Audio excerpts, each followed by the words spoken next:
श्रद्धालु जिज्ञासु श्रोताओं, आज ऐंबिल ओली पर्व का तीसरा दिन नमो आयर्याणम पद की आराधना करने का आज का दिन। नव पद की आराधना के क्रम में पहले दिन और दूसरे दिन यानी अरिहंत और सिद्ध के रूप में देव पद की आराधना की। देव तत्व के बारे में आपने देखा, जाना, समझा। अब आज से 3 दिन गुरु तत्व की आराधना होगी, यानी नमो आयर्याणम, नमो उवज्झायाणम और नमो लोये सव्वसाहुणम। ये आचार्य, उपाध्याय और साधु, ये 3 जो हैं ये गुरु तत्व कहे गए हैं। तो आज से गुरु तत्व की आराधना का क्रम प्रारंभ होता है। आज नमो आयर्याणम यानी जो दर्शन, ज्ञान, वीर्य, चारित्र और तप, इन 5 आचारों से स्वयं को जोड़े रखते हैं और खुद इस 5 आचारों का पालन करते हैं, दूसरों से इनका पालन करवाते हैं, यानी कि प्रेरणा देते हैं। और जो भी कोई इन 5 आचार का पालन कर रहे हैं उनके पालन करने में सहयोग देते हैं। ऐसे आचार्य मुनियों के द्वारा पूजनीय होते हैं, आराध्य होते हैं। आप जानते होंगे कि आचार्य को जैन परंपरा में सूरी भी कहा जाता है। जैसे मूर्ति पूजक समाज में जो भी आचार्य होते हैं उनके नाम के आगे सूरी या सुरीश्वर शब्द लगाया जाता है। सूरी का मतलब होता है सूर्य। जैसे सूर्य सारे ही संसार की गति का, उनके जीवन का आधार बनता है, उसी प्रकार से आचार्य सूर्य के रूप में सारे ही धर्म संघ का प्राणदाता होता है, जीवनदाता होता है, धर्म संघ का संचालन करने वाला होता है। और सूर्य के समान प्रभावशाली, महान प्रतापी होने से आचार्य को भी सूर्य कहा जाता है। आचार्यों के स्वभाव के बारे में स्थानांक सूत्र में 4 प्रकार की उपमाएं देकर के आचार्य के स्वभाव को बताया है कि आचार्यों का स्वभाव यानी उनके स्वभाव की तरतमता किस प्रकार की होती है। पहले बताया कि एक आचार्य जो होते हैं वे आंवले के फल के समान होते हैं। वैसे आंवला अगर गुण की दृष्टि से देखा जाए तो अमृत के समान है, अमृत तुल्य होता है आंवला। लेकिन उसका स्वाद जो होता है कुछ कशेला होता है। वैसे ही कुछ आचार्य ऐसे होते हैं जो शिष्य के, समाज के, चतुर्विध संघ के हित चिंतक होते हैं। उनकी शिक्षाएं, उनका उपदेश अमृत के समान गुणकारी होता है, लेकिन वे स्वभाव में कुछ कठोर होते हैं और कठोर अनुशासन होने के कारण से चतुर्विध संघ को वो कड़वे लगते हैं। आंवले का स्वाद जैसे कशेला लगता है, वैसे ही कठोर अनुशासन प्रिय जो आचार्य होते हैं उनका स्वभाव होता है। दूसरी उपमा स्थानांक सूत्र के अंदर दी कि कुछ आचार्य द्राक्ष के समान होते हैं, अंगूर के समान होते हैं। जैसे अंगूर जो होता है मृदु कोमल होता है, ऐसे ही आचार्य जो होते हैं वे द्राक्ष के समान होते हैं।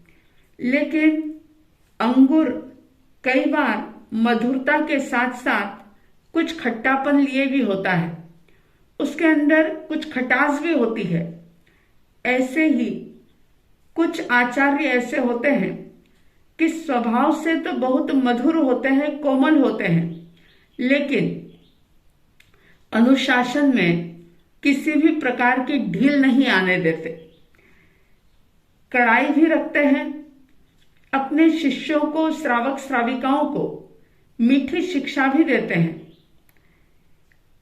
लेकिन कठोर अनुशासन होने के कारण से कई बार उनका व्यवहार, उनकी शिक्षाएं कठोर भी हो जाती है।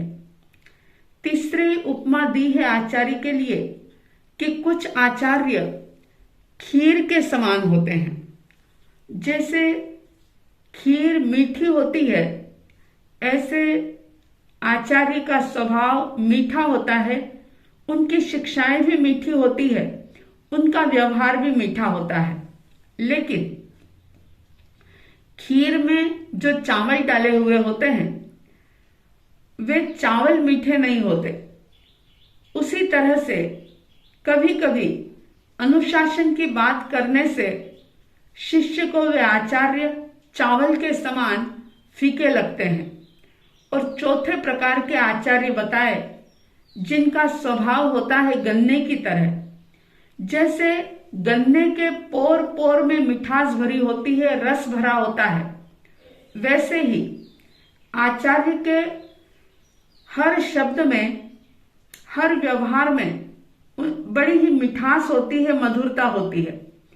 और जैसे गन्ना जो होता है वो कड़वी खाद से भी रस ले लेता है, चीनी बनाने का गुण उसके अंदर होता है, वैसे ही गन्ने के जैसे स्वभाव वाले आचार्य इतने शांत और इतने मंद कषाई होते हैं कि किसी भी व्यक्ति के कठोर व्यवहार को, उनके अप्रिय वर्ताव को भी वे मधुरता में बदल देते हैं। अनेक प्रकार की परिस्थितियां उनके सामने आती है, लेकिन वे कभी भी अपना धीरज नहीं खोते। जैसे आप में से कई लोगों ने जैन धर्म दिवाकर आचार्य सम्राट पूज्य गुरुदेव श्री आनंद ऋषि जी महाराज के दर्शन किए होंगे। वे आचार्य भगवंत गुरुदेव जिनके लिए हम कह सकते हैं कि वे बिल्कुल गन्ने की तरह थे, कभी भी किसी के भी प्रति कठोर नहीं बने, खुद पर ऐसा अनुशासन रखते थे, उनका जीवन बोलता था और उनके बोलते जीवन को देख करके ही शिष्य शिष्याएं और श्रावक श्राविका उनकी शिक्षाओं को, चाहे वो कठोर भी क्यों न हो, ग्रहण कर लेते थे। आचार्य भगवंत कभी भी कठोर नहीं होते थे, वे हमेशा ही गन्ने की तरह उनके रोम रोम में मधुरता का रस बहता रहता था। ऐसा कहा जाता है कि जो आचार्य भगवान के द्वारा बताया हुआ जो धर्म मार्ग है, तत्व का ज्ञान है, जो इसका प्रकाश करते हैं, इसका प्रचार करते हैं, वैसे आचार्य यानी कि जो प्रभु की आज्ञा में विचरण करते हैं, वे तीर्थंकर के समान कहे जाते हैं। जब इस क्षेत्र में यानी कि जैसे अभी पंचम आरा जो चल रहा है, इस पंचम आरे में भरत क्षेत्र के अंदर कोई भी तीर्थंकर नहीं है और तीर्थंकर की अनुपस्थिति में आचार्य जो होते हैं वे तीर्थंकर के समान ही धर्म संघ की रक्षा करते हैं। वे जिन शासन के राजा होते हैं, जैसे एक योग्य राजा बिल्कुल अपनी प्रजा का बड़े अच्छे तरीके से पालन पोषण करता है, इसी तरह से राजा के समान चतुर्विध संघ का वे पालन पोषण करते हैं, उनको संरक्षण देते हैं, धर्म का मार्ग दिखाते हैं, मोक्ष का पंथ दिखाते हैं और तत्व ज्ञान की बात करते हुए लोगों को आत्मार्थी बनने की प्रेरणा देते हैं। आचार्य जो कि 36 गुण के धारी होते हैं, 36 गुण होते हैं आचार्य के और 36 गुणों के साथ 8 प्रकार की संपदाएं होती है। 8 संपदा जिसके स्वामी होते हैं आचार्य, जिसमें कहा गया कि आचार संपदा, श्रोत संपदा, शरीर संपदा, वचन संपदा, वाचना संपदा, मति संपदा, प्रयोगमति संपदा और संग्रह परिज्ञा संपदा, इस प्रकार से ये 8 संपदा जो कि आचार्य की बहुत बड़ी संपत्ति होती है। दशा श्रुत स्कंद के अंदर आचार्य के विषय में बहुत ही विस्तार से वर्णन किया गया है।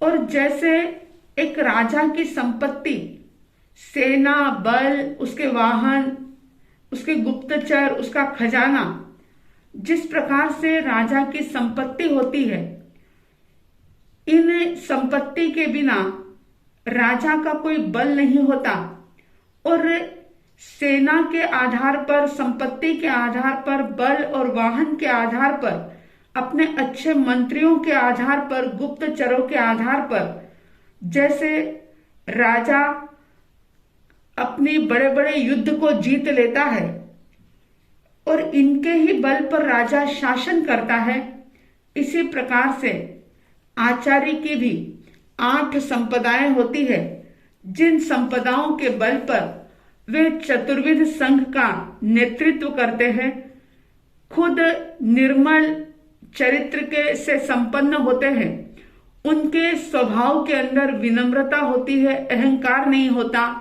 पक्षपात नहीं होता, तेरे मेरे का भाव नहीं होता, वे वीतरागता की साधना में तल्लीन रहते हैं। ये जो 36 गुण और 8 संपदाएं बताई है, ये जरूरी नहीं कि किसी पदधारी आचार्य के पास ही हो, क्योंकि जैन दर्शन गुणों की पूजा करने वाला दर्शन है। ये व्यक्ति की पूजा नहीं करता। जिनके अंदर भी ये 36 गुण होते हैं, 8 संपदाएं होती है, वे सचमुच आचार्य होते हैं। और नमो आयर्याणम जब ये पद बोला जाता है तो इस संपूर्ण लोक के अंदर जितने भी इन गुणों के धारी आचार्य हैं, उनको हम नमन करते हैं, वंदन करते हैं। आप सबके अंदर आचार्य के प्रति श्रद्धा का भाव जागे, अहोभाव जागे, न केवल पद के प्रति बल्कि इन गुणों के प्रति आप समर्पित हों, ऐसी साध्वी द्वयी की तरफ से हार्दिक हार्दिक शुभ मंगल भावनाओं के साथ जय प्रभु महावीर, जय गुरु आनंद।